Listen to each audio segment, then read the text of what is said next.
Hello everyone, this is Minty Joe and welcome to my channel. If this is your first time, I'm an American that lives in Italy, and on this channel we talk about law care, self-care, spiritual care, emotional care, and anything that's going to make us be the best version of ourselves.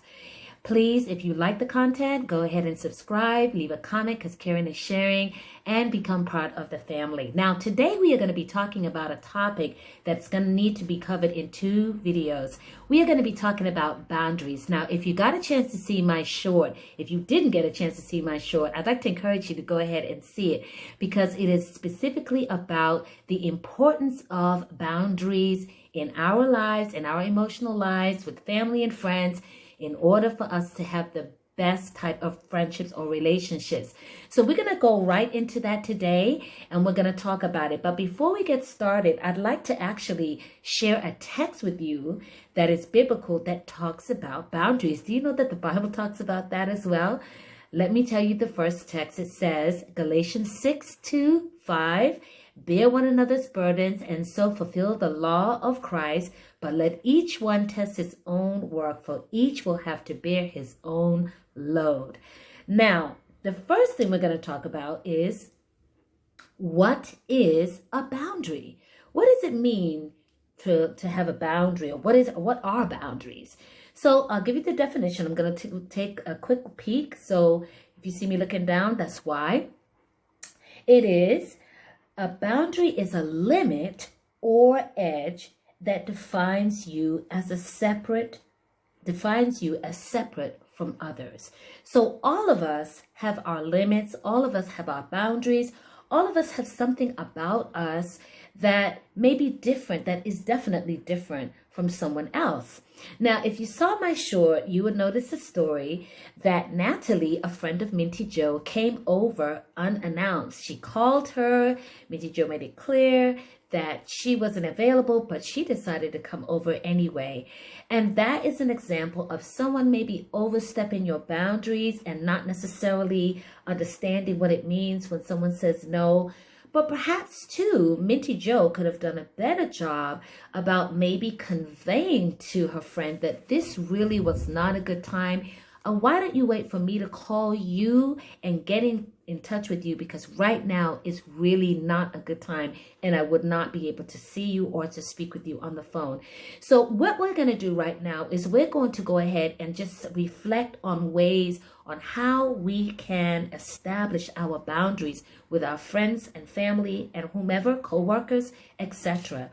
Okay, so the first thing to do is to take some time to just really think about yourself and think about what your boundaries are. What are those things that make you feel uncomfortable and you're not really sure why? I don't know. Maybe it's something, if someone is standing too close to you, maybe that makes you uncomfortable. Or if someone says something that is appropriate, it rubs you the wrong way. And you really need them to understand that these boundaries are important. So you need to think about and reflect, what are your boundaries? What makes you feel a certain way?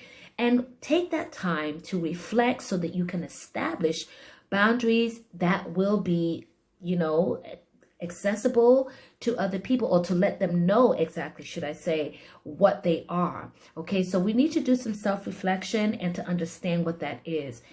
And also another thing is, sometimes when we are dealing with other people and we don't like certain behaviors, or maybe there's something that makes us again feel uncomfortable, we need to go ahead and start small. For example, like I mentioned before, that if Minty Joe had made it very clear, like it would not be a good time for you to call right now or to come by because I just don't have the time, and be specific, but say it in a way, of course, that's not offensive, but for them to understand exactly what you mean.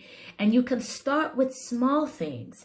That really allows people to understand, oh, okay, well, she prefers for me to do this instead of that.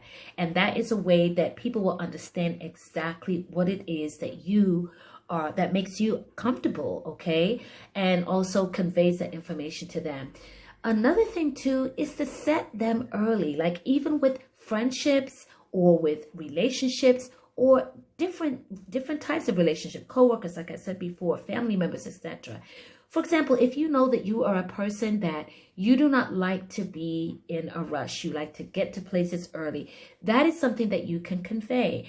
Guys, if we decide to go out, can we please try to get there early? Because I really don't like to be under a lot of anxiety and stress. I like to get somewhere and I like to get there early, especially, for example, if you're going to the movies or to a show or dinner. You just like to get there in time, and you make sure that you have let them know that. Maybe not the day of, maybe a few days before when you're planning. So these are things that you need to consider when you are setting your boundaries as well. And also be consistent. It's no use telling someone, listen, I need you to be on time, and then you show up 20 minutes late. Of course, it happens at times, but I'm talking about consistent behavior that people can understand that, you know what, Minty Joe does not like to be late, and she's voiced that. So let's try to be on time, and people will begin to understand and respect your boundaries. All right, there's a whole lot more where that came from, guys, and we're not going to be able to talk about it all today. But thank you so much for being here. If you like what you've heard, please go ahead and subscribe, leave a comment. Tell me about your boundaries and what you think is important in your life as well. And we can share that, and we will be back for part 2. This is Minty Joe. You have a great day. Arrivederci.